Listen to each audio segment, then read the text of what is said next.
Assalamualaikum dan salam sejahtera.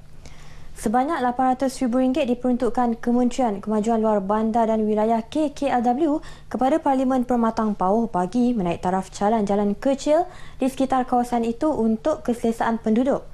Pegawai khas kanan kepada Menteri KKLW Datuk Muhammad Zaidi Muhammad Said yang juga anggota Parlimen Permatang Pauh berkata peruntukan bagi melebar dan membaiki jalan yang rosak membabitkan 20 buah kampung.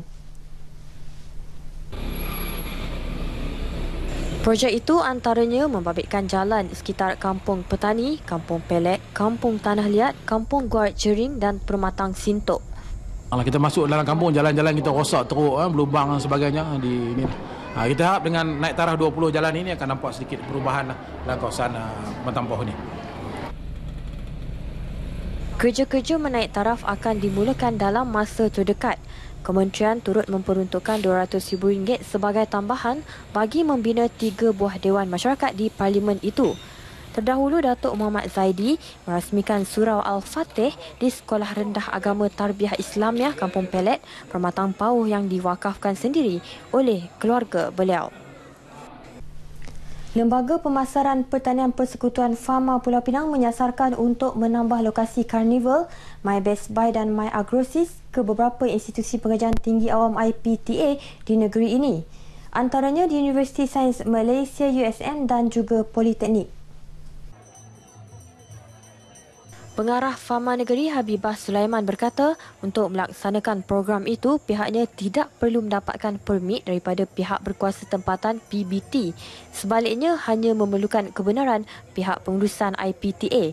Dengan adanya karnival berkenaan dapat membantu para pelajar terutamanya untuk mendapatkan barang keperluan dengan harga yang murah sekaligus mengurangkan kos sara hidup. Kita nak bagi kemudahan kepada pelajar-pelajar untuk mendapatkan bekalan keperluan makanan mereka dengan harga yang berpatutan dan produknya adalah yang berkualiti. Beliau bercakap kepada pemberita selepas merasmikan Karnival My Best Buy dan My Agrosis di UiTM Permatang Pauh. Karnival 3 hari itu akan berakhir hari ini. Sehingga kini sebanyak 530 usahawan muda berjaya dilahirkan melalui program My Agrosis. Kajian mengenai warisan khususnya masyarakat orang asli dan pribumi penting bagi memahami identiti sesuatu bangsa. Inisiatif itu juga sebagai satu usaha untuk melestarikan warisan kepelbagaian budaya di negara ini.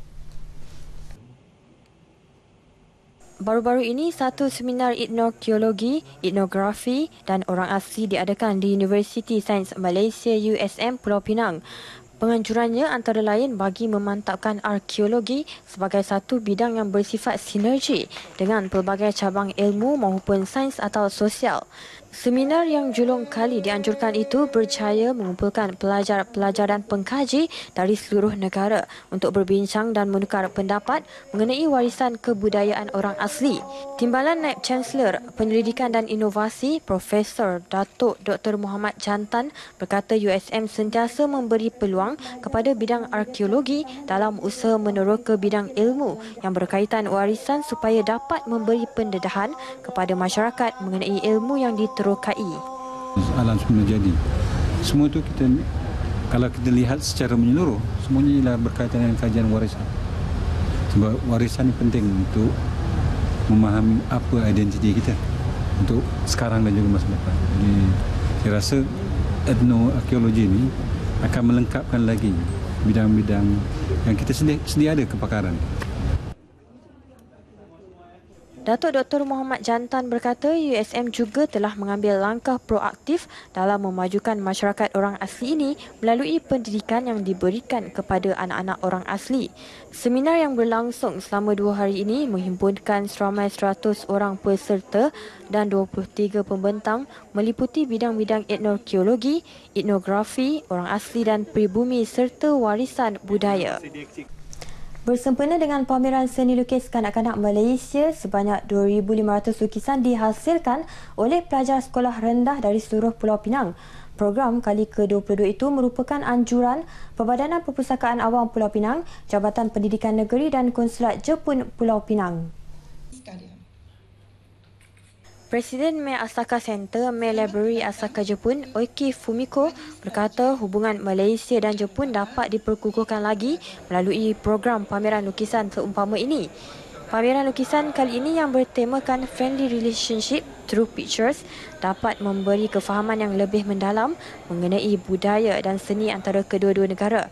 Sementara itu, Ketua Unit Co-Kurikulum Jabatan Pendidikan Pulau Pinang, Zulkafli Kamarudin berkata permufakatan itu harus diteruskan bagi memartabat kreativiti seni antara pelajar di kedua-dua negara.